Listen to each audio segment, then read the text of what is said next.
This is not what was supposed to happen. I'm sorry. So here we go again. This is what I wanted to show you. This is something completely different than you were supposed to see. Okay, so here we go. We are here tonight as a part of the study service of the University of Paderborn, study service for computer science, and our program tonight is obviously in English, and we are addressing you because we want to tell you a couple of things about, about our course program, about our master program, and we assume that maybe there are some people out there who are or have already have already received their notification that they have been accepted for the winter semester, because we're currently reviewing all the applications, and we already received quite a huge number of applications, and we evaluated pretty many of them, but things are rolling slowly because, as you know, you apply via UniAssist, and once you send your documents to UniAssist, then it just takes some time until they have processed your application, because they do a lot of preparatory work for us. And once they are done with that, then they will send all the complete stuff to us so that we can then evaluate everything, what's going on, and then we will usually send you a notification as soon as we are done with our evaluation. Usually the process between you handing in your complete documents and everything to UniAssist, they might ask you to send some more documents because you missed something that you should have sent or something like that. And then it usually takes them a couple of weeks. And once we receive your application, we're very fast. That hasn't been the case in the past always, but right now we're quite fast, and usually you will receive the notification after that within a couple of days from us, whether you have been accepted or whether you have not been accepted. And hopefully you have been accepted. And if you are, this is the program to tune into, because tonight I would like to talk about our master program and tell you about everything you need to know if you will be coming here for the winter semester, or maybe if you are interested to apply for some time in the future. I have to do some arrangement right now because something went wrong with the settings I have been doing here. And I haven't quite understood what I did wrong, but something has messed up with my screen and everything here. So I just need to check what's wrong here. And first of all, I need to do those away, and then I'll try this one and this one. This is what I wanted to show you originally. So my name is Harald Selke, as you could read here just for a moment, and I'm a member of the study service at Study Service for Computer Science at the University of Paderborn. And my job is basically to help you to guide you through the complete what we call the student life cycle, which is a bit of a strange word, I think. But through all the processes from the beginning, when you come to when you are interested in coming to us, through the phase when you are applying to us, through the phase when you have been accepted, through the phase when you are starting, when you are studying here, and when you are completing your master studies. And so basically we will try to guide you through the whole process over the whole time of your even from before you start your master's program here with us. That's basically the idea, and this is why we're doing these live streams, for example. And of course we have office hours where you can visit us if you are already here at our university. So if you are out there and you are a student of our master program currently, then don't hesitate to write something in the chat here as well. So because we can address all of your questions here, and usually there's not so many things happening here that we can't address all of your questions here in this session. So just feel free to ask your questions, and of course, if you are only interested in applying, or if you have applied already and are waiting for the feedback, or have you already received your feedback or whatever, then of course you can also ask your questions in the live chat here, and then we will I will try and answer each and every of your questions as good as I can. Just as a general idea, what we are doing here with these live streams, we're doing these once a month, or basically there are 2 live streams each month, but one is addressing the bachelor program, and that is a live stream in German. That's in general, it's on the first Thursday each month, 6 o'clock p.m. European Central Time or European Central Summertime if we're in summertime, which we are quite right now, of course. So 6 p.m. In our time zone here, that's for the bachelor program on each first Thursday each month, and on the third Thursday each month, then there will be this live stream for the master program. And as I said, all questions related to the master program, from applying through to finding a master's thesis or whatever your questions might be. Yeah, basically that's what we're doing here, and sometimes we have to shift things around because there might be a public holiday, like last month, for example, that we were a week earlier with this master's live stream. So sometimes we need to shift things around because of certain other dates, like, for example, public holidays. But usually it's the first and third Thursday each month. And so, as I said, if you are interested in the English program, everything related to the master program, third Thursday each month. And that will be again the case in August. That would then be, I can give you the date. It will, of course, be listed. Oh, yeah, there's lots of links below this video. So if you're watching this later on, you might be interested in checking out some of those links down there. And they'll find lots of useful information about. The first link leads to our website, the study service website, where you find our contact addresses, for example, but also, for example, the dates of the next live streams and everything. So always check that out. And of course, the next live stream will always be listed here on YouTube, on our YouTube channel as well. So it should be easy to find out when the next live stream will be. And it's always stated if it's whether it's a live stream for the bachelor or for the master program. So feel free to tune in there or check the times and dates out, and then feel free to tune in, of course. The 20th of August will then be the next live stream, and I should give a kind of a early warning that in September we will not do a live stream, because in March and September we always take a break. And that's when we don't do any live streams. So your next chance to tune in to get information via video in these live streams would then be 20th of August for the master program and 6th of August for the bachelor program. And after that, the next one will only be once the winter semester starts, because the winter semester, as you probably know, will start in the beginning of October. 9th of October is the first day of lectures for the winter semester. And if you have applied for the winter semester and have been accepted and you are planning to start your studies here, then that's the absolute latest date when you should be arriving here at Paderborn. You should ideally, of course, a couple of days before that, but even more ideally, even at least a week before that, because in the week before the 9th, before the lectures start, as I said, 9th of October, so beginning on the should be 9th of October, I think. I'll just check the dates, just a second. Yeah, it's the 9th of October.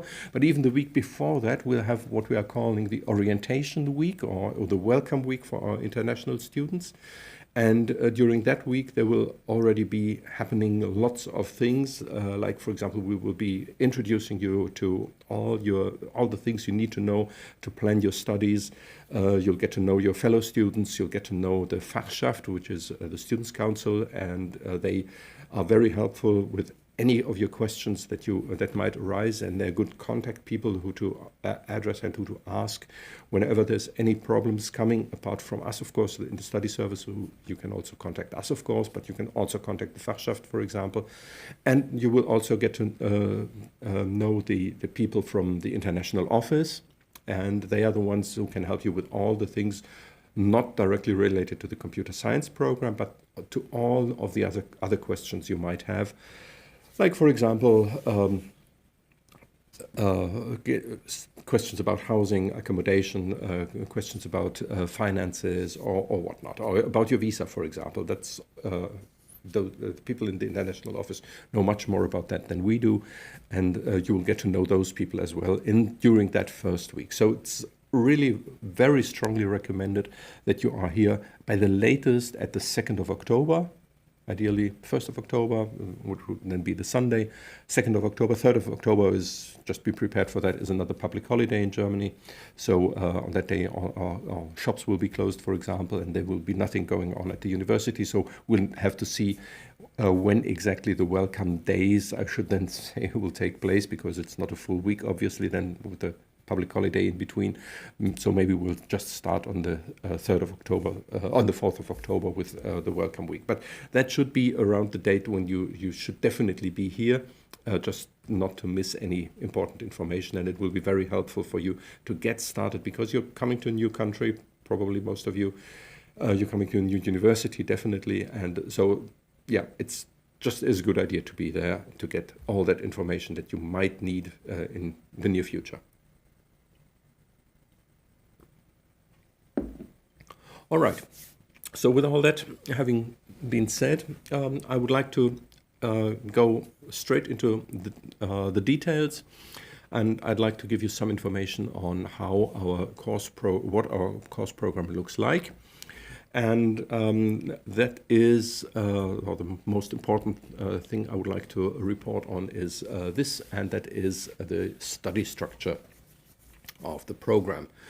So in the master program, you should know if you have already applied, but if you're still in the planning phase and are considering whether you would like to apply to the computer science program at Paderborn University, then this might be some helpful information for you, but also maybe if you have already applied.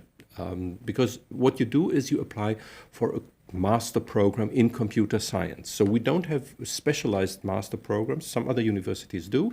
They offer like a master in software engineering, or master in computer applications, or master in data science, or master in security, IT security, or something like that. We don't do that.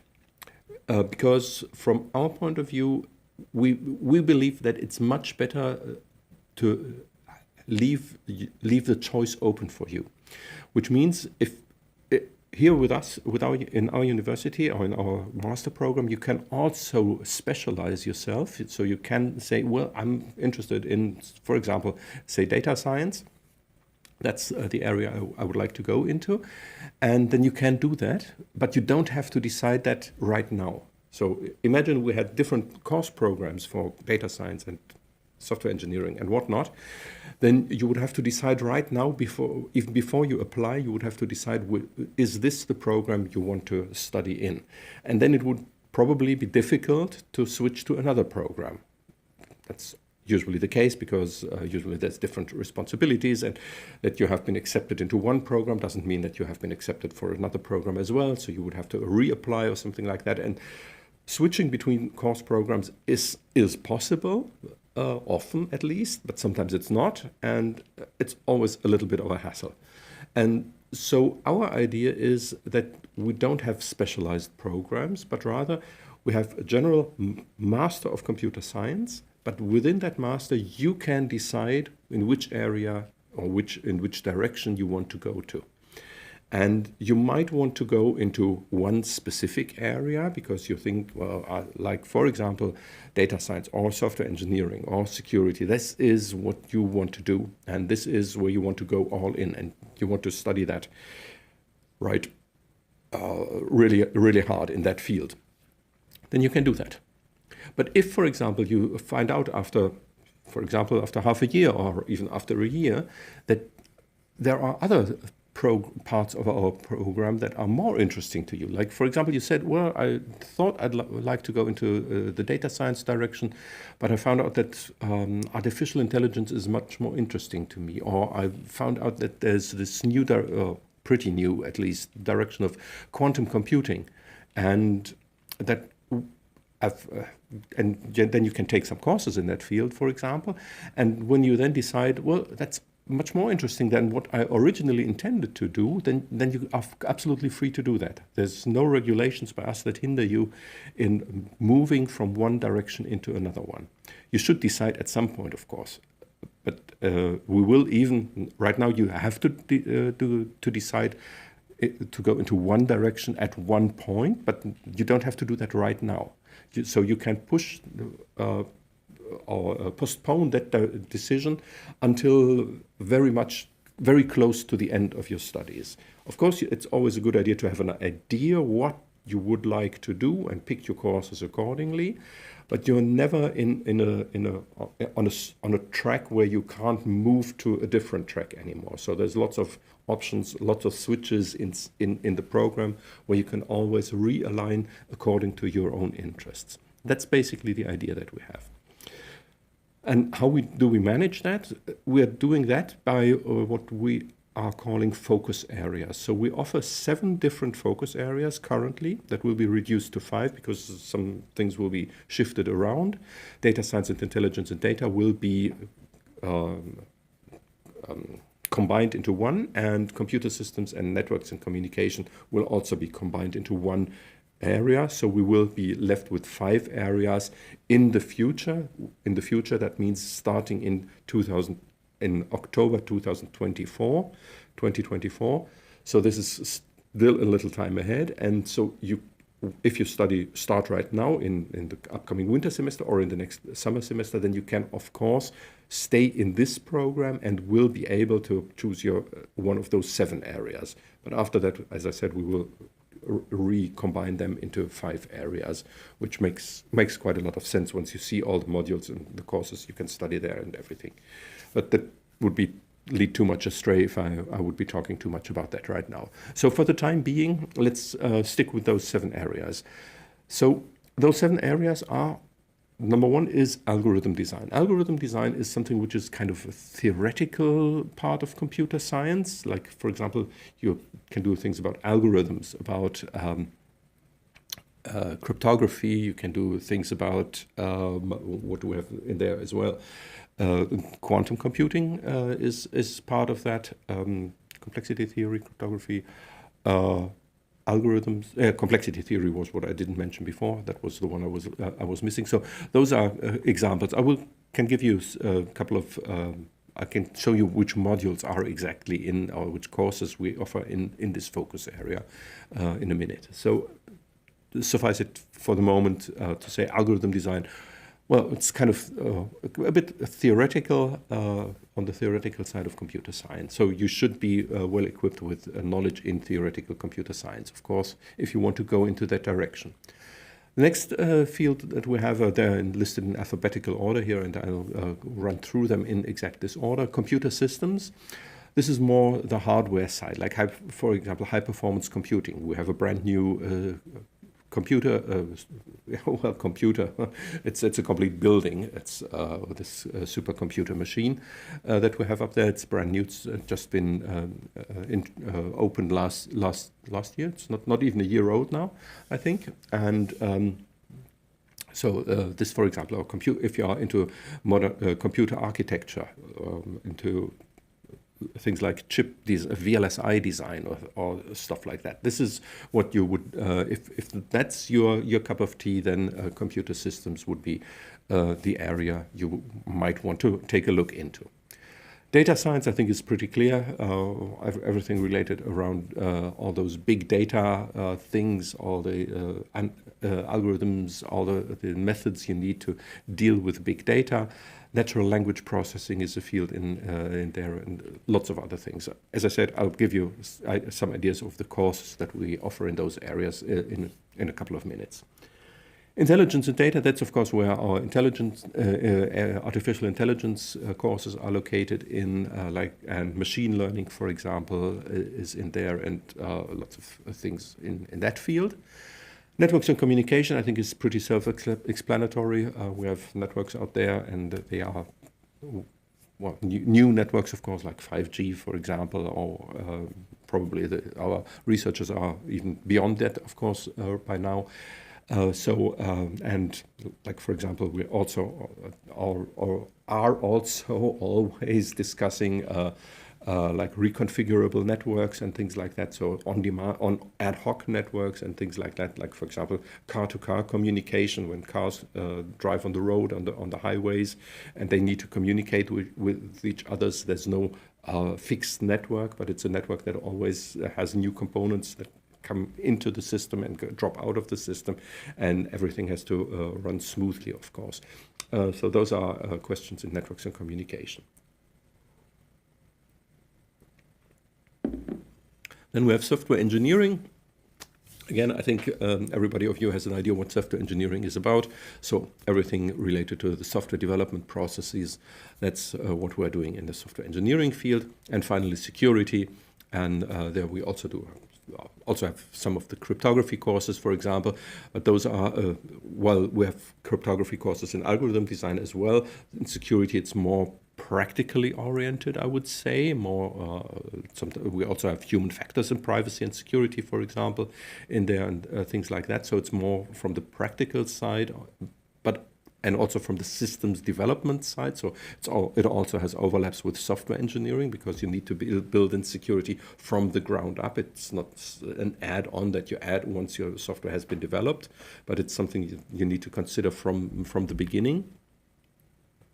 And also, of course, cryptography, for example, is something which I also already mentioned in algorithm design. So all those fields overlap a little bit, and this is why many of our courses are not just in one of those focus areas, but they are in more than one focus area. Like, for example, foundations of cryptography is something which you will find in algorithm design as well as in security, or designing code analysis for large-scale software systems is something that you will find in software engineering and security, for example. So there is quite a bit of overlap, and you can always decide in which area you wish to have that course kind of recognized. So as I said, if all of this confuses you, then that's no problem at all, because you don't need to decide anything right now. So if you are at the beginning of your master program, even if you are in the first semester right now, or maybe even in your second semester right now, there's not really a need to decide now in which area you wish to go to, which focus area you wish to pick, because that's the focus area that you choose will then be what we call your specialization area, and that specialization area is where you also write your master's thesis. So basically, only when you are approaching your master's thesis, that's the time when you need to decide, I would like to write my master's thesis in, for example, software engineering. Okay, then you need to go to check if you have enough knowledge to write your master's thesis in that field. And we usually require you, no, not usually, we always require you to have at least 3 courses completed in a certain focus area in order for you to be able to pick your master's thesis in that area and thus have your specialization in that area. So if you are doing all of your courses in computer systems and networks and communication and security and data science, and then you wish to go into software engineering, then that won't be possible. So you need at least 3 courses completed in an area, like, for example, software engineering, to pick that field for your master's thesis. But as I said, at the beginning of your studies here, even during the complete first year, you have lots of possibilities, lots of opportunities which you can pick from, and you should just choose according to your interests. And then after one semester, you might have an idea because you thought, well, this was an interesting course. This was a course that sounded interesting but wasn't to me, and so I'd rather not go in that direction. So maybe you'll pick another course in the same focus area, or you have discovered that another focus area might be more interesting to you, and then you'll just simply switch and do courses in that area. You don't have to switch anything. You simply take courses in another focus area. And then after a year, usually you should have some idea at least whether you would go into one certain direction or into another one. But even then, you don't have to finally decide, because then it comes down to, but after a year, I would say it's time for doing some kind of strategic planning, because by that time, then you will be getting closer to your master's thesis, and that means that you might want to check out which are the potential favorites, and maybe you don't know exactly it should be this specific focus area where you want to specialize in, but maybe it's one of those 2 or one of those 3, and then you should, in your third semester, try to complete at least at least the third module within that one or two or three focus areas, so that you then still have the decision open. So what is the regulations that you need to follow? You need to study all in total right now in our current regulations. That also will change in the future, but right now you need to complete 8 modules. A module and the course is basically the same thing. We usually use the name module here, but it's basically the same as a course. So you need to study in total you need to study at least 8 modules, and you can study up to 11 modules. So there's an upper limit on how many modules you can study. You need to, out of those at least 8 modules, 3 need to be in one focus area, any one you would like to specialize in, that is where you wish to write your master's thesis in. So if you are considering going into either software engineering or data science, for example, then you should try and have, after 3 semesters, at least 3 modules completed in each of those 2 areas, because then you can still have both of the options open. Or if you have already decided, I want to go into the software engineering area, well, then you need just those 3 modules in software engineering, of course. And all the other modules are free, because from the other at least 5 modules, one needs to be in a completely different focus area. So if, as I said, you pick 3 modules in software engineering, and that is supposed to be your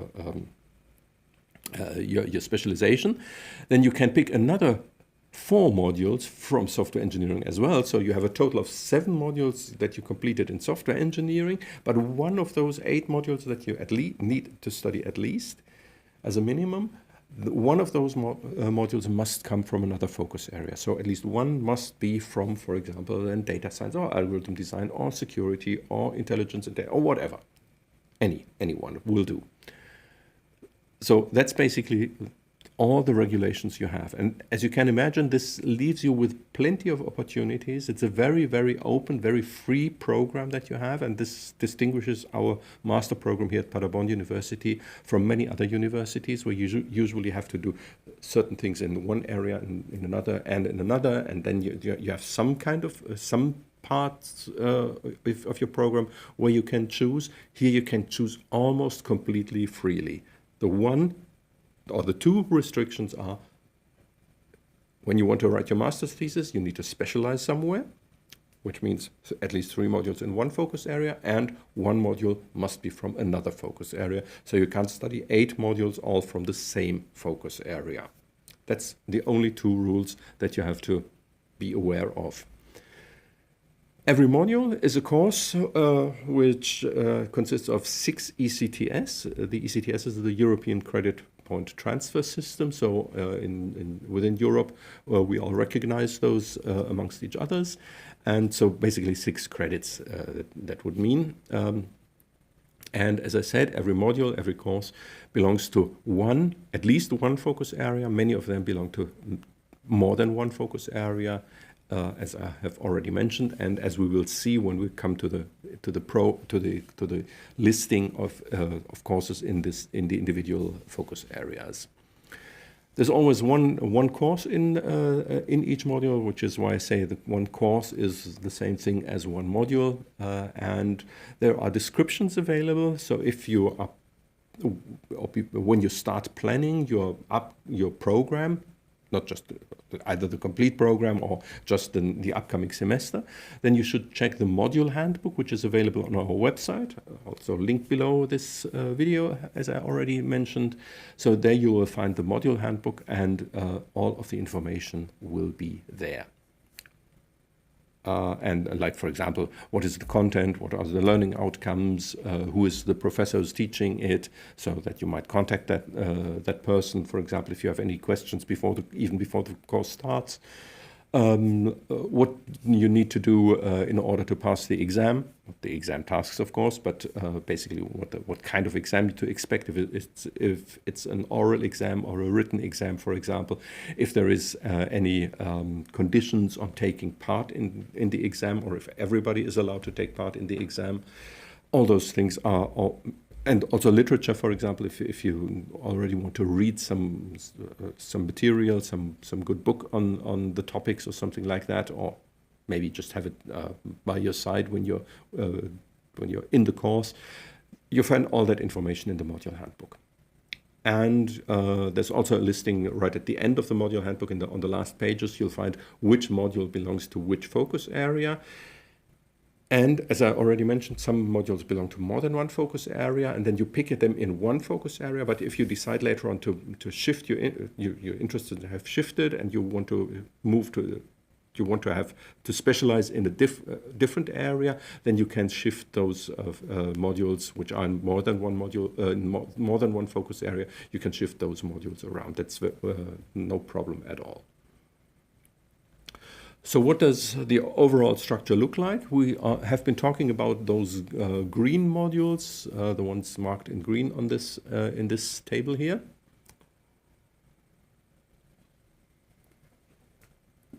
And as I said, you can do plenty of those courses from one single focus area, like you could take 7 in one focus area and just 1 in another one. That would be perfectly fine. Or you could do it, then you would be the absolute specialist in one specific area, like, for example, security. You could say, well, this is exactly what I want to be. And then you'll also have that, I forgot to mention that will also be written on your master's certificate. So you will then be Master of Computer Science with a specialization in whatever, security, for example. So that will be written on your master's certificate. And you might, for example, decide to go all in with security, which would then mean you can take 7 modules in security, and 1 module, as I said, must be from another area. Then you're good to go. Or you might decide, for example, that you are more the kind of the generalist. So you want to know lots of things about lots of different about lots of different subjects. Then you might just do 3 in. Let's stick with the security example, 3 in security, because you want to specialize there. And the other 5 you distribute across all of the other focus areas. So 1 in software engineering, another 1 in algorithm design, 1 in networks and communication, and so on and so forth. That's also possible. Or you might be someone who says, well, I would like to stand on 2 feet, because standing on 1 foot is always a little risky, and so you might decide to stand on 2 feet, and then you might, for example, pick 4 modules in security and 4 modules in, for example, data science, or 4 modules in software engineering, for example.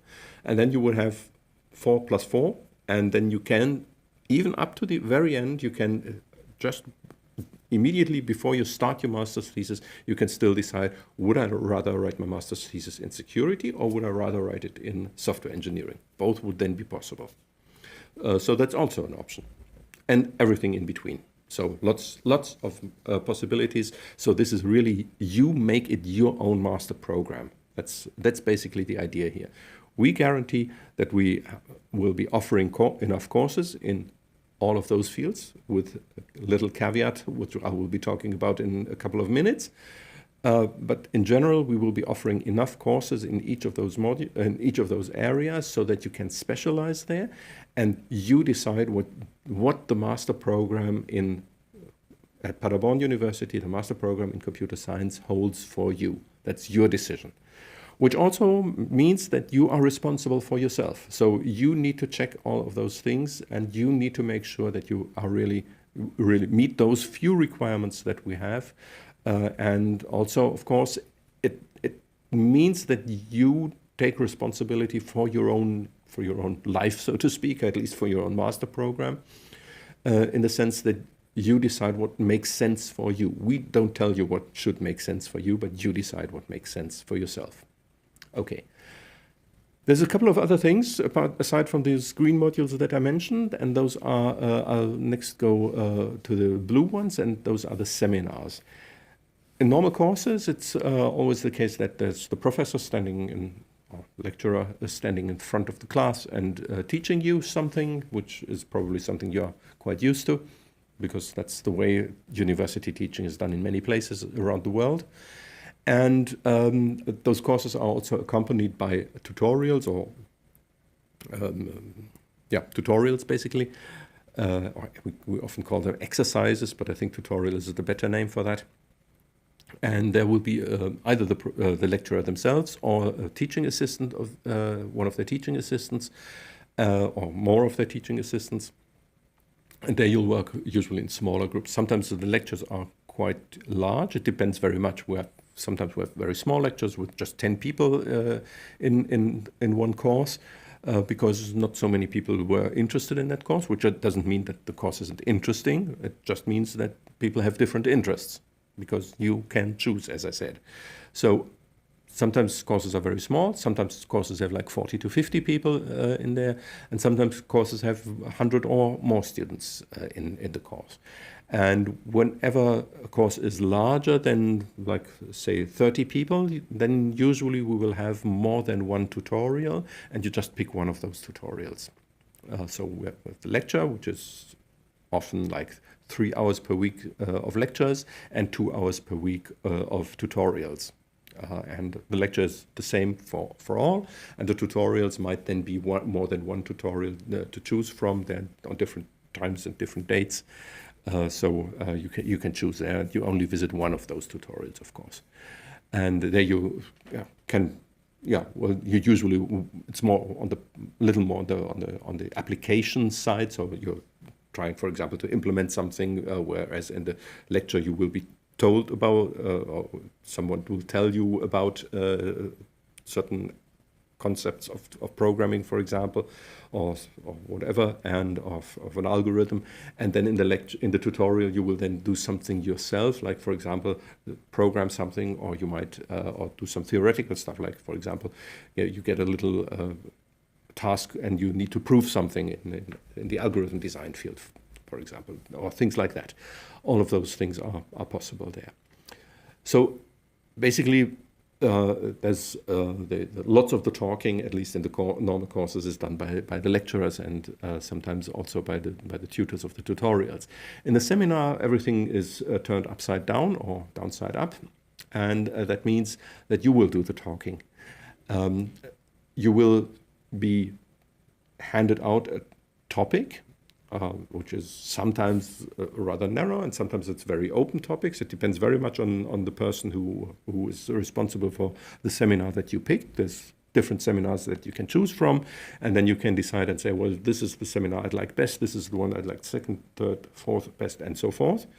And then we'll try to make a good matching so that ideally everybody gets a seminar in which he is really interested in. And in that seminar, then, as I said, it's very different. It's not very different, but it is different from seminar to seminar. Some people give you very specific topics, which you then have to work on. Like, for example, you need to explain a certain algorithm, how that algorithm works, or something like that. And sometimes it's more like a broader topic, and then you need to define some kind of research question around that. And you always do that in discussion with the supervisor of the seminar, and that's very important. You need to talk to your supervisor. You need to stay in contact, and you shouldn't just go underwater and prepare everything as you think it is best, and then come up for the seminar presentation, and then you find out it was not at all what the supervisor of the seminar expected you to do. So it's always important to keep in contact with the supervisors there, which is even more important in the master's thesis, of course, but it's also important in this seminar. So at the end of the seminar, or at some point in the seminar, you will then have to give a presentation. So you have to give a presentation to all the other students of the seminar and the lecturers, of course, the lecturer, of course. And they will listen to that, and you will also have to write a seminar paper, which is kind of like a short scientific key paper. It's not a true scientific paper in the strong sense, like your master's thesis will be, but it goes into the direction of scientific paper. And of course, we do this because you will need to learn the techniques on how to prepare a scientific paper because you need to write your master's thesis in the end. And that's why we're having those 2 seminars here. So that gives you 2 opportunities to learn those things. And it's, as I said, it's very important to stay in contact with the supervisors of the seminar so that you really learn something from that seminar and not run into problems once you start your master's thesis. Talk about the master's thesis in a moment. Before that, I'll start with that. I'll go over to the left-hand side of this slide, and there it says we have the project group. And the project group is something very, I think it's one of the most interesting teaching or learning concepts that we have in our university here. And I don't know if other universities have things like that as well, but I took part in one of the first project groups that have ever been offered here at our university, and it was a really great experience, because in such a project group, again, they will be centered around different topics. There will be a supervisor, and the topic is usually something which requires a lot of some theoretical work, but also a lot of practical work. So it's really building the bridge between the theoretical aspects and the practical aspects of computer science. Both are important, and that's why those are, you can imagine them like a little bit like software projects with a scientific background. That's maybe the best description for the best, very short description at least. So it's always science. Or how would I say that? Science-related, scientifically related topics. So they're often very close to the research interests of a specific research of one of our research groups. And they will be offering that project group. They will supervise that. They often are very interested in that students deliver good results. So it's a very intensive process. And then you will be working in a team of like around 15 students. It's not larger than that. I think we have an upper limit of 15 or 18 students in one project group. But usually they are smaller than that, so usually 10 to 15 people in one project group, and you will work in that team together with and supervised by the supervisors. That's hence their name, and you will be working with them for 1 year, a complete year. This is why this stretches from semester 2 to 3. You can't start with in your first semester either with a seminar or neither with a seminar nor with a project group. So it starts in semester 2. And goes all the way through to semester 3. And that means it also runs through the semester break. So you should be aware of that when planning your trips home, for example. You will be able to take your trip home, but it's basically just as if you had a job and you were working somewhere, you would need to go on vacation for a limited time. So like you would have a couple of weeks that you can take off from the project group over that complete year, and you can decide when you want to do that, but you can't stay away for like 2 months or something like that. That's simply not possible. So if you plan after the second semester to leave back home, to go back home for 2 months or 3 months or something like that, then that simply won't be possible. You will not be able to pass that project group in that case. So this is something you need to be aware of and need to consider in all of your planning. And within that project group, the supervisor will be there, of course, but there's a lot of things that you need to organize within the project group. So it's really something where you are, again, I talked about responsibility earlier on, you as a group are responsible for the success of the project. Not the supervisor is responsible for it. The supervisor is there in case of problems. You can go to him or them and talk to them and tell them, well, something is going completely wrong here and something's not working at all. Or we need some support in some kind of way. Like, for example, we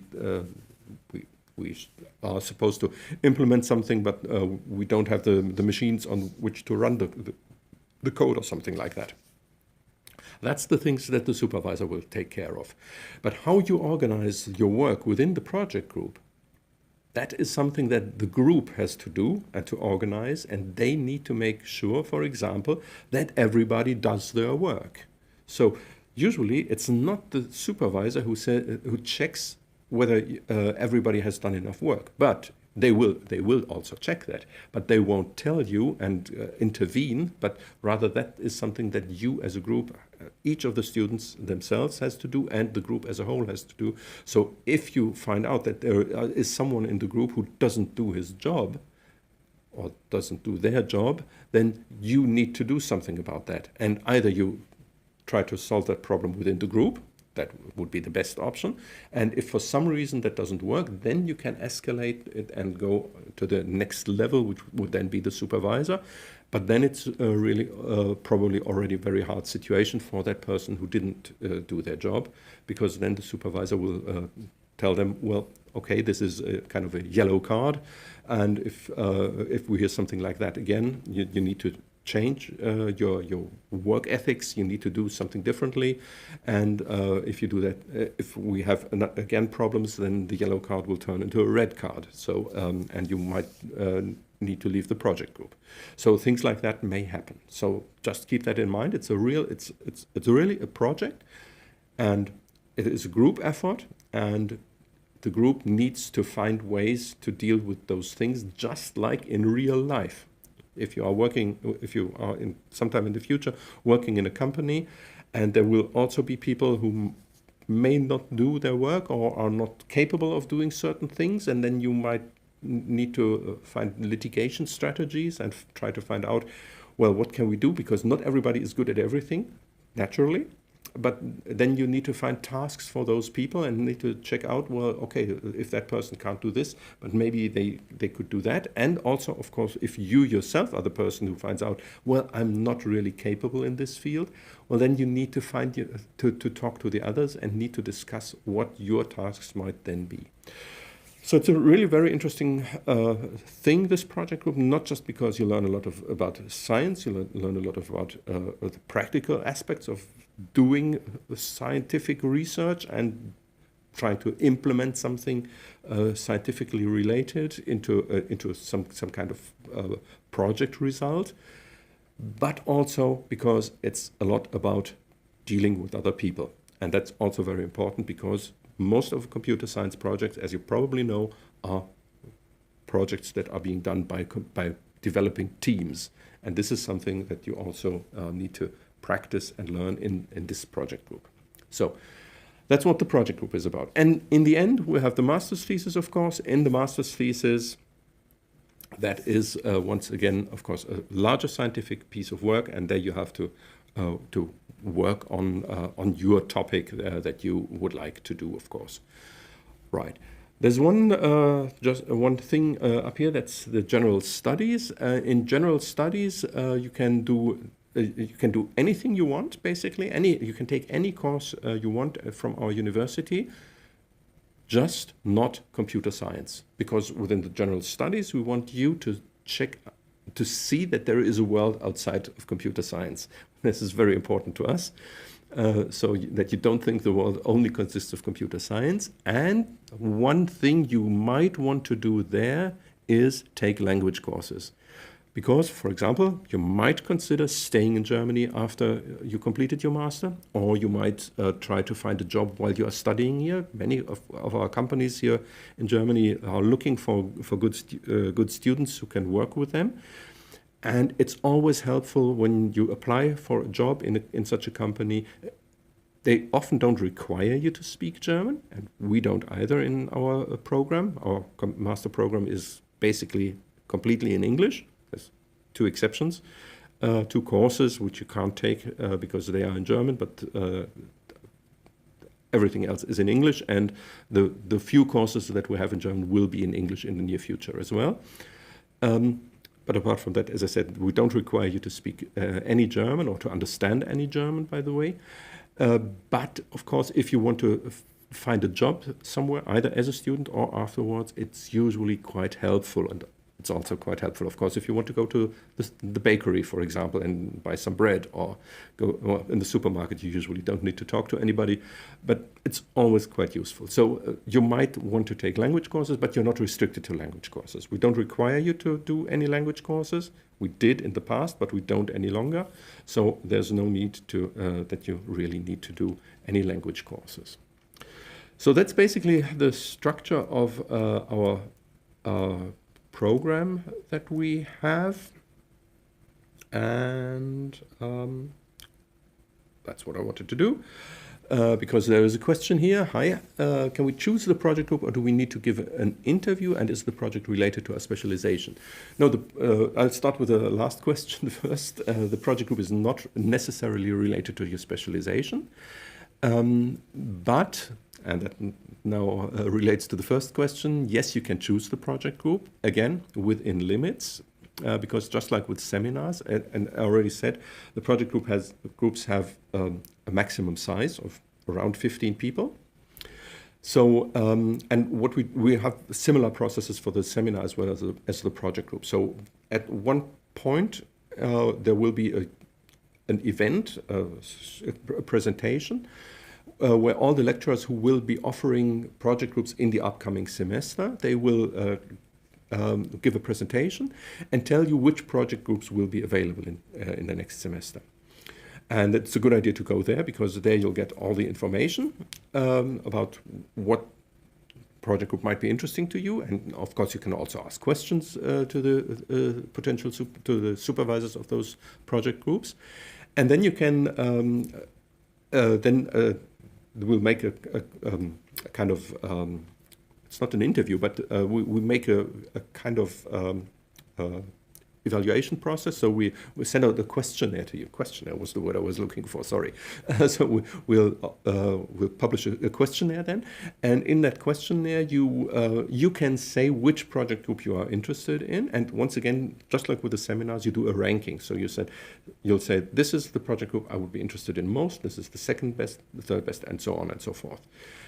The supervisors offering the project groups, they might also ask you some questions there. Like, for example, they might ask you, well, we're doing something in, say, data science. So, and then they might ask you some questions to check whether your knowledge in data science is good enough to be participating in that project group.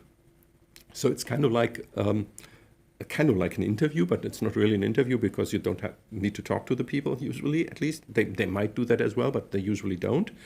So you just answer some questions. Like, for example, they might ask you if you are able to program in, say, let's assume they are doing Python, and if you have Python programming experience, for example, they might ask you, because otherwise it might also be not in your interest that if you choose a project group where they require you to do Python, and you go there and only find out after you pick the project group that they require you to know Python and be somewhat proficient in programming in Python, and then you find out, oh, well, I'm not able to, and then you have much more work to do, of course, and that would be too hard. So in general, this is a check for on the one hand, the supervisors, and on the other hand, for you as well, so that you know what do they require.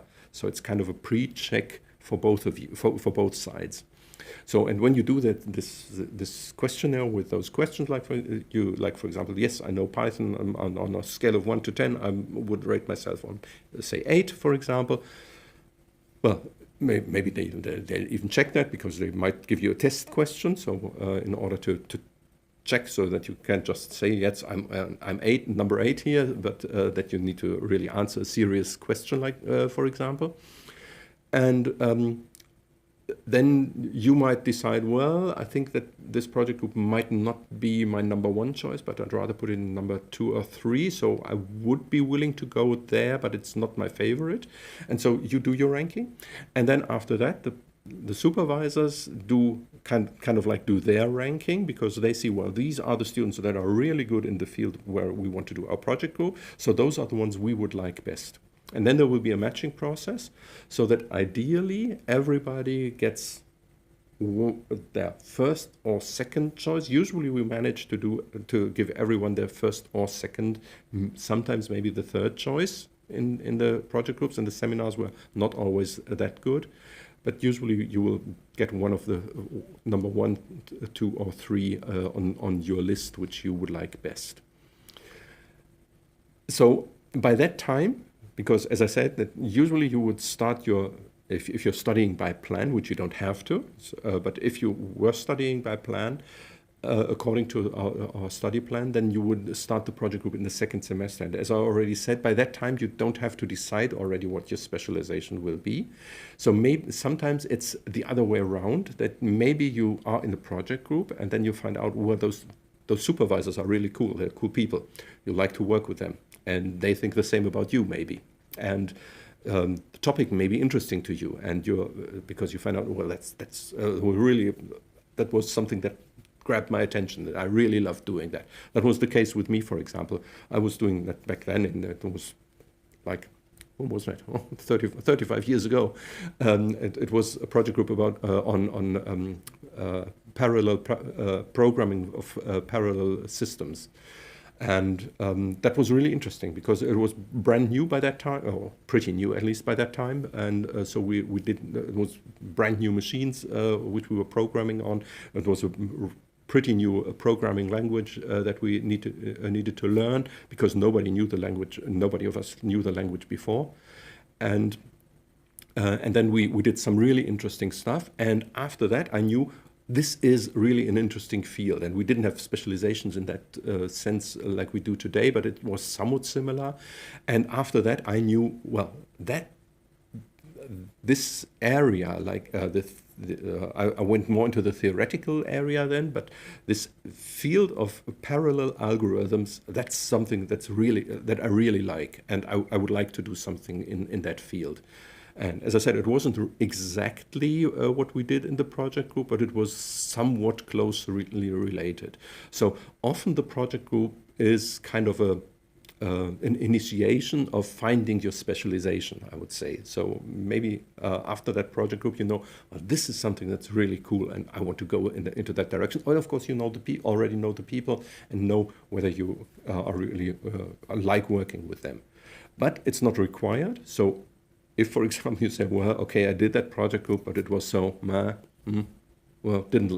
was okay, but I didn't really like it and I'd rather do something very different, then you can do that as well. So you don't need to go into that area, because the project groups are completely unrelated to the specializations. So you can go specialize somewhere else if you decide to do so. So it's not required, but it's often, well, yeah, sometimes it's, I would say it's an opportunity. It's not an obligation, it's an opportunity. Hello back. So if there's any questions, just ask them, and yeah. We're here to answer your questions, or I'm here. I'm just one, so, okay. Right, so that's what I was going to say about our master program, basically. But we might talk about a couple of more things if you're interested, at least. Or if you're not interested, then you need to tell me. If you're interested in something different than what I have prepared. I need to check to find my slides here. That's I'm looking over there. That's where my slides are. And what I would like to show you first is this one. I said we might talk about the individual courses that we offer in those focus areas, just to give you an idea. I just need a sip of drink. Just a second. So this is one of the 7 focus areas, and I'll just go through all of them. Don't worry, I'm not going to read all of those courses to you. Just to give you an idea what courses we have. And this is the first area. This is algorithm design, and that fits very nicely with this question. When do subjects appear in Paul for winter semester 23-24? I can already see them, but you can't. Yeah, because I am privileged. Basically, we're still in the planning phase. Nothing has been finalized for the winter semester. But I have a preliminary program available to me, and I'll give you a sneak preview right now. So all of this take all of this with a grain of salt. Things will change, certainly, but some of the courses that I will mention now, which are currently planned, might not take place, but that's usually not the case. They will usually, those courses that I will mention that are currently being planned to take place in the winter semester, I would say 95% sure it is that they will take place, but there will be more courses than the ones I will be mentioning, because I know that there have already been what would you say that post nominations, more courses have already been announced, but they are not yet visible, even not to me in Paul. So there will be some more courses than I will mention right now. I don't know which ones they are. I can only talk about those that I have already seen that are in Paul, and which, as I said, will be available 95% certainty. Okay, so this is algorithm design, and the ones that's why I'm mentioning this, the ones in boldface are the ones that will be, as I said, most probably be offered in the winter semester. So the first one is advanced distributed algorithms and data structures. Second is game theory, then introduction to quantum computation, and real-world crypto engineering. Those are the 4 courses that, according to the current planning at least, will be available in the upcoming winter semester. So if you are interested in any of those courses, already can see what will be available there. And as I said, there might be the odd other course coming along with that, but for the time being, these are the ones that will be there. So those 4 courses. The other ones, many of the other ones will be offered in the next summer semester then, and so on and so forth. The rules that usually many of our courses are offered on a yearly basis. So, but as you can see here, we have more than just 8 courses, which if each course would be offered twice, then yeah, we would only have 8 courses. If we have 4 courses in one semester, 4 in the other. But you can see in the next upcoming summer semester, there will probably be more courses, and maybe one of the other courses will be available in the upcoming winter semester as well. So this is algorithm design. And we will talk about that, or I already mentioned it, that some of those courses are not just in this focus area, in particular advanced distributed algorithms and data structures, and also real-world crypto engineering. Introduction to quantum computation, I think, is also also in one more focus area. I think game theory is the only one which is only in this focus area, if I remember correctly. But we'll see that in the upcoming slides. All right, next one, computer systems. And in computer systems, you see we'll be having these 3 courses. That's advanced computer architecture, human factors in security and privacy, and VLSI testing. Excuse me. Those are the 3 courses that will be offered in computer systems. And once again, if you're just interested in general what the area of computer systems consists of, those are the other ones, are the other modules that we have in this field. I should also add that in this field, there will be more courses in the future, hopefully at least, and maybe even in the winter semester, because we are hiring new staff right now, and there might already be at least one more lecturer available in the upcoming winter semester. This is not yet certain, but it might well be, and that one person might offer a course in computer system, or maybe in networks and communication, where we have a even more dire situation right now. As you can see here, you already saw that in algorithm design, there's lots of opportunities to choose from. In computer systems, currently we have a shortage. We only have 7 modules in this field, so which basically means you could study 7 modules in this field, but you couldn't study more than 7 modules. Well, if you want to study more than 7 modules, and there's simply not. You can only study 7 modules, but if you want to go into computer systems, you could at maximum choose exactly these 7 modules, and there's no more choice available right now. But that will change in the near future. I can't tell you exactly when and how, but it will change. All right, data science. Again, a much larger program that we have, many more courses available in data science. And in data science, there is also one new course which has never been offered before. That's data science for dynamical systems. From my current information, it will not be offered in the upcoming winter semester, but I have heard information that it might be offered in the upcoming winter semester. So that's not certain. Just, as I said, take it with a grain of salt. I don't really know. What I do know is that currently advanced distributed algorithms and data structures, we already had that in the algorithm design field. Machine learning 1, topics in pattern recognition and machine learning, and topics in signal processing are the courses that will be offered in the upcoming winter semester. As I said, 95% sure. Intelligence and data, 4 modules being offered in the upcoming winter semester. Logic programming for artificial intelligence, machine learning 1, we already had that in the data science field, machine learning for biometrics, and statistical signal processing. Those are the 4 courses. And as you can see, there is some overlap again with these in machine learning and topics in signal processing. They are available in both of these fields. And you can see this large overlap, and this is why we are combining those two in the new examination regulation starting October 2024, where we're combining those 2 fields into one field, because it doesn't really make much sense to divide what is in fact more or less the same. It's not the same, but it has such a large overlap that we decided to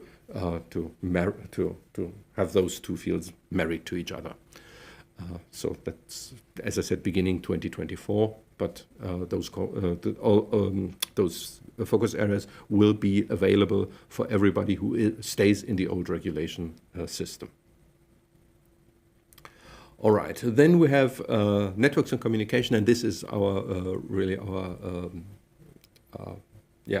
our problem child right now, because as you can see here, we only have 4 modules available in this field, and at least 2 of them will be offered, 2 courses will be offered in the upcoming winter semester.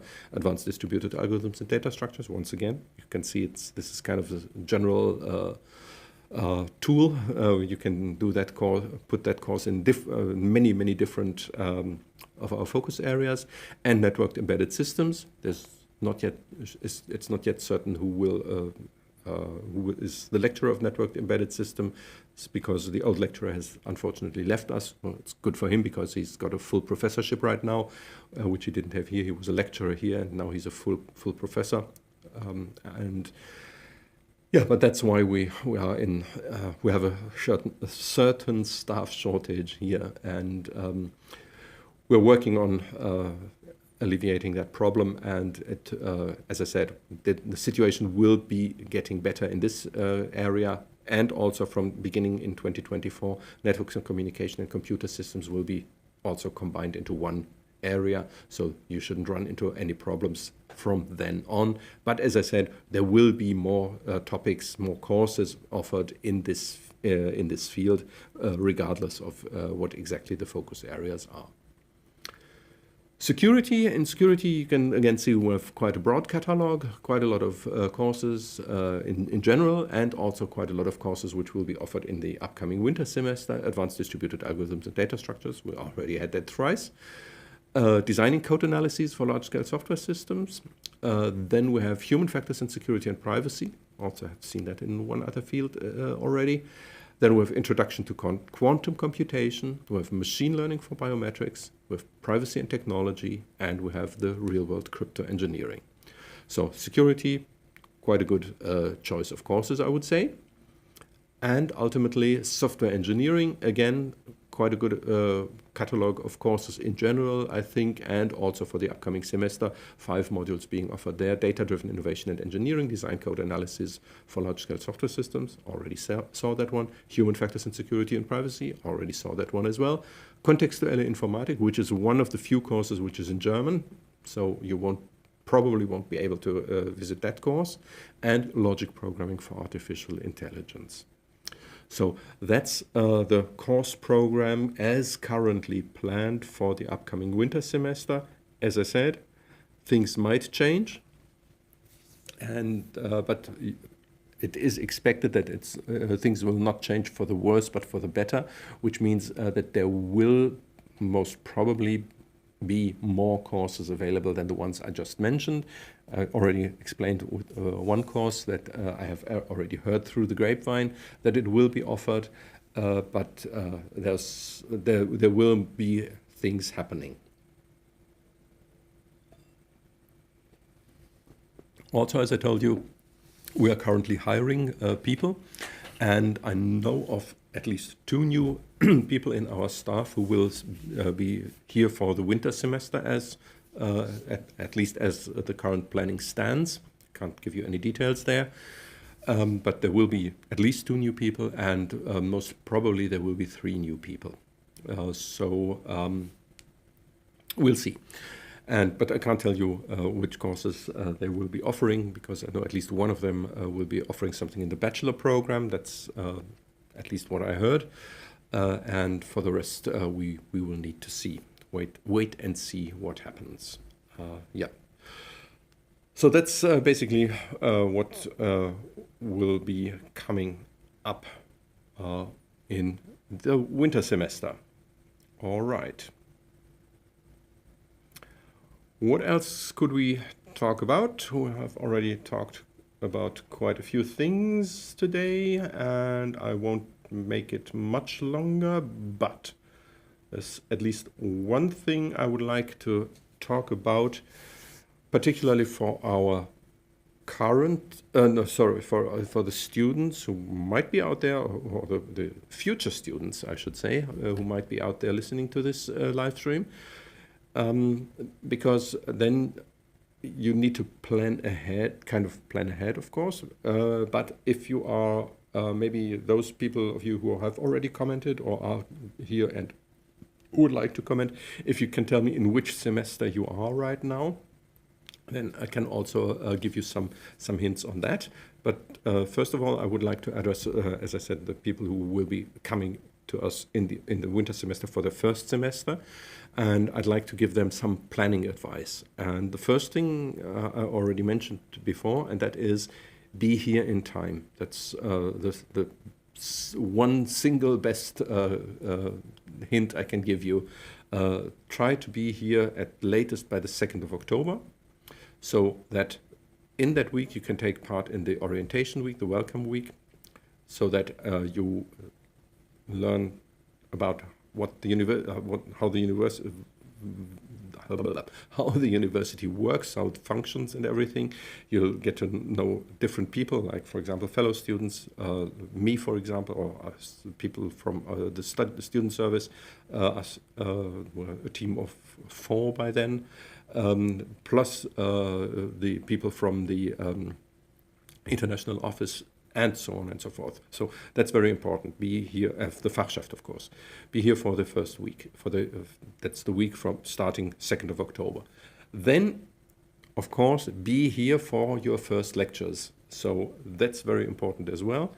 When the lectures start on 9th of October, it's very important to visit the first lecture in person. Be there for the first lecture.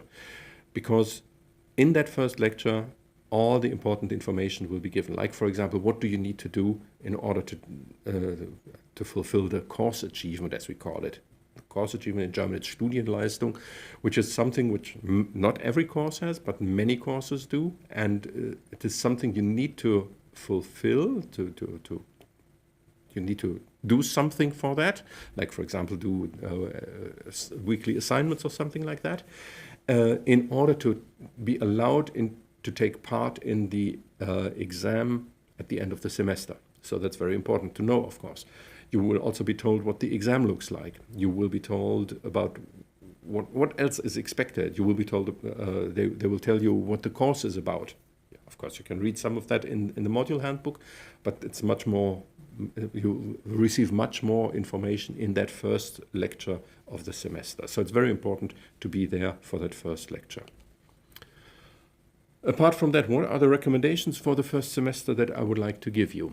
Well, we just talked about the course program, and I would suggest, if you don't have to do anything right now, of course. You can postpone everything until you are here. But if you are thinking, well, I might already gather some ideas of what I could do in my first semester, then my recommendation would be that you just go through that catalog, through all the courses that I mentioned. You've seen them here, but you will see them in the PAUL system sooner or later. For those of you who don't know, we just talked about PAUL. It's also mentioned in the links below here, I think. The PAUL system is where the course catalog is. So you can check on the website paul.uni-paderborn.de or paul.upb.de. You can go there, and then you'll find the course catalog. And as we already discussed, the course catalog is not yet public for you, but it will be in due time. So once it is available for you, I would suggest browsing through that catalog and then pick 5 modules, 5 courses that are the most interesting to you, that sound interesting to you. Check the module handbook. In the module handbook, you'll find the descriptions. So just browse through the catalog and don't do any strategic planning or anything. Just look what is there and where do you think that might be interesting. This is something I would like to, this is a course I would like to attend. And then you pick those courses. And maybe you pick even more and go there for the first week, because after the first lecture you might decide, well, this is not at all what I expected, so I'd rather go somewhere else. So for the first week you might even go to more than just those 5 courses, but in general you should, 5 is a good number.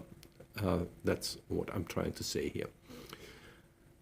If you already have an idea in which focus area you might want to specialize, as I said, no need to decide right now, no need to decide in October, and no need to decide for at least another semester, if not for another year.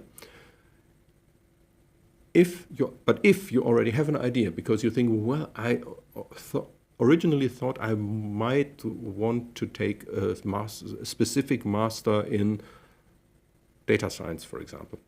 Well, then maybe data science is your thing, and then maybe you should pick at least 2 courses in that area. You don't have to, but it might be an idea.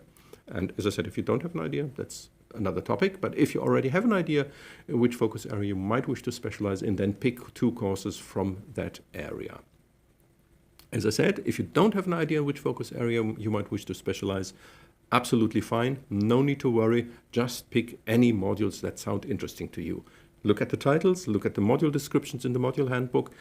Check our website if there is a self-assessment. For some of our master lectures, we do have self-assessments. And as the name suggests, they're just there for you to check whether you bring along the prerequisites that a professor, a lecturer might have of the students who come to him. Because you have studied at a different university, we assume that all our students basically know what we teach in our bachelor program.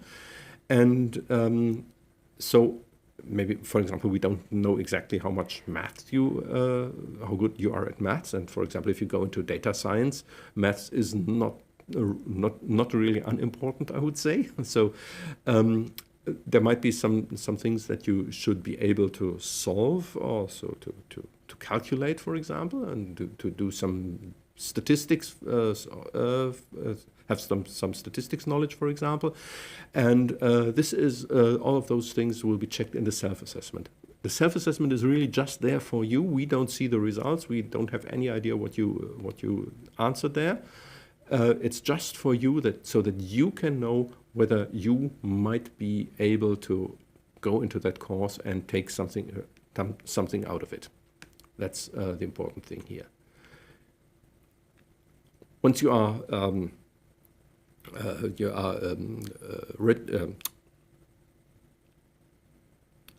registered in our university. So once you are officially a student at our university, from that point on you can register for the modules. And that's always a little difficult. I said a course is the same as a module.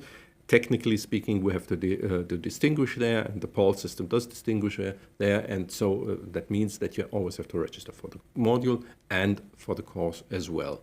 And there's certain deadlines for that, by which time you need to do that. And it's always good to do that as early as possible, because only when you are registered for the course, for the module and the course, only then will you be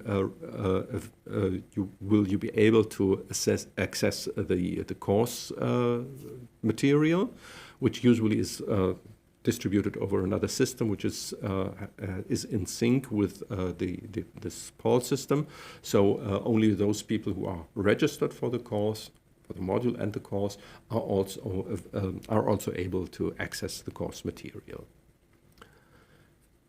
Then you need to check, that's a little later on, but once the semester has started, there will be a point in time when you need to register for the course achievement, which I said not every course has, but some or many courses do. And as I said, it's a prerequisite for taking part in the exam in the end. And you need to also register for the exam. You can deregister later on. That's no problem at all. So it's usually a good idea to register and not miss the deadlines, but you can deregister quite long. There's also a deadline for that, but that's way in the future, and you shouldn't miss that deadline. But another very important hint, also on our website below this, as I said, of the study service, you'll also find a link to our Twitter account. And on that Twitter account, for example, I will remind you of all the important deadlines. So you won't miss any deadlines if you subscribe to that Twitter account, or if you simply often regularly visit the website if you don't have a Twitter account yourself. So once the semester has started and you're studying and doing all your the assignments and everything, and visiting all of the courses, and finding your way around living in Germany, living in Paderborn, finding your food, cooking, eating, sleeping, and whatnot. And then it might be that you find out that 5 courses is simply too much for you. Maybe you also take a German language course, for example, and you just discover, well, that's all too much for me. Then that is absolutely fine. This is absolutely normal. So, of course, that might already be a first indication that you won't be able to complete your master in 2 years, depending. It might still work out, but maybe it doesn't. But that's no problem. We won't throw you out of our program after 2 years. We won't even throw out you after 3 or 4 or even 5 years or 6 years. We don't do that. So you can study, from our point of view, you can study as long as you like. The visa problem is another, the visa question is another problem there, but let's not talk about visa tonight. But it's much more healthy for yourself if in the first semester you find out, well, it's just too much for me. I can't manage that. And as I said, that's not a problem at all. You shouldn't doubt yourself in that case and think, well, I'm too stupid. Was it the right decision to go to Germany? Was it the right decision to go to Paderborn, to this computer science program? I'm completely unhappy here, or whatever. There's so many things that can happen because you are far away from home. Everything is new. Everything is different from what your home country is. You might miss your friends, your family, your food, the surroundings in which you grew up, or whatever it might be. There's so many things that will be might hinder you in fully concentrating on studying. And of course, you might just have picked a course which you find out it's not as interesting as you thought, even though you picked carefully in the beginning. It might still be that you find out, oh, the course isn't interesting, or it's too hard for me because I thought I was good enough at maths, for example, but I'm not, at least not for this specific course. Yeah, okay. So then you need to check. You always self-reflect and try to find out, is it really worthwhile taking part in that course for the rest of the semester, or should I just leave the course? So I would then suggest, if you find out it's too much, or if there's a certain course that you really struggle with, then concentrate on those modules, those courses that you are confident to pass.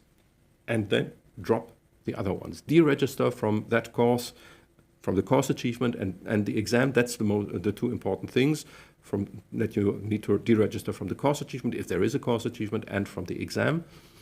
And if you do that, then no harm has been done. So it is as if you have never taken that course. So no problem at all. So you can then simply drop that course by deregistering from the course achievement and the exam. You don't even need to deregister from the course itself. That's not necessary. And you're good to go. So that's absolutely fine. And yeah, sorry, that was that was everything I wanted to say for the first semester. So just drop one of those courses. And if then after you drop the one course, you find out it's still too much for you, then you might even consider dropping a second course. And if that's still too much, then you might consider dropping a third course. And by that time, of course, it becomes pretty much clear that if you only complete two courses after the first semester, then it should already be pretty clear that you won't be able to complete the master program in 2 years, because then 3 courses, which you would then each semester take one more than originally planned, and that's going along with the seminars and so on and so forth, and the project group, that might be a little hard. So you should then already prepare for not completing the program in 2 years. It might still be possible, but if you are really struggling in the first semester, then it's hard to imagine that everything will run absolutely smoothly from the second semester onwards. Maybe it does, but it's somewhat, yeah, it's not really to be expected, I think, but it's rather to be expected that in the upcoming semester, in the following semesters, then things might run a little smoother at least, but not absolutely smooth probably. So yeah, but that's something you can think about once you are here then, and once the situation arises. So I don't want to talk you into problems right now. Hope that this doesn't sound like I want to tell you how horrible everything is. That's not my intention here. Because, of course, it is possible to complete 5 modules. And as you saw from the plan I showed you in the beginning, or close to the beginning, you might have seen that, yeah, there is those, yeah, you should, the plan is, the idea is that you would take 5 modules in that first semester. But as I said, if that's too much for you, then it's too much. And it's much better to drop 1 or 2 or maybe even 3 courses if you find out it's too much for you, because your health, mental health, as well as physical health, is something which is very important, and this is something you shouldn't take lightly. And yeah, you might run into more problems if you are trying to achieve too much. That's of course you can push yourself to a certain limit, but there is a limit at some point. And yeah, you should just be aware of that. Okay, so studying is hard. This is normal. Of course, it's not everybody who starts their master program completes it in the end. Neither of the international nor of the students who have been studying their bachelor here with us. So that's completely normal. But yeah, of course, there is a good chance of going through the master program and managing it. But as I said, it's very important that you find your own way through that, and nobody else but you can decide what is best for you. So don't push yourself too hard. Of course, as I said, push yourself. You try to do your best. That's very important. And then you will be able to manage this. But at least I hope so. And but as I said, you might run into lots of problems which might, in part at least, many of those problems might not be related at all to your studying here directly, at least, but rather to the situation that you are in a foreign country at the opposite part of the world, more or less, not exactly the opposite, probably depending on where you're from, but at least a quarter of or a third of the way around the world, or something like that. And as I said, you might be missing friends, family, and food and whatnot. So yeah, things might get harder than you expect them to be, but you'll only find out. And of course, this is also a situation in which you can rise and shine. So and find out for yourself what you are capable of doing, of course. And this is also something which is, I think, very well worth considering. Okay, so with all that having been said and done, I'd say we'll call it a night for tonight, or a day, depending. You're probably, most of you are far to the east from here. Most of the people who apply here are from India, Bangladesh, Pakistan, that area. So for you, it's probably in the middle of the night. For me, it's still early evening, but I'm going to enjoy the evening right now. I wish you all the best if you are already studying here. Good luck with everything that's coming up for the rest of the semester. We only have a couple of weeks to go before the exams come up. For all the other ones, and no, not just for the other ones, for everyone, once again, the reminder, every third Thursday in the month, next time on the 20th of August, we will have repeat this show. Not exactly repeat it, but again have a live stream for our for the master program in English, and then we can discuss more of those things where you might have questions, and maybe by that time we'll have some more questions, because by that time many more people will have received their positive evaluation and may have decided to come to Paderborn University and may want to know more about what it's like to study here and get some information from in a direct contact, not just by reading some websites or something like that. So to all of you, stay healthy, stay safe, and good night, and see you maybe on the 20th of August. Bye-bye.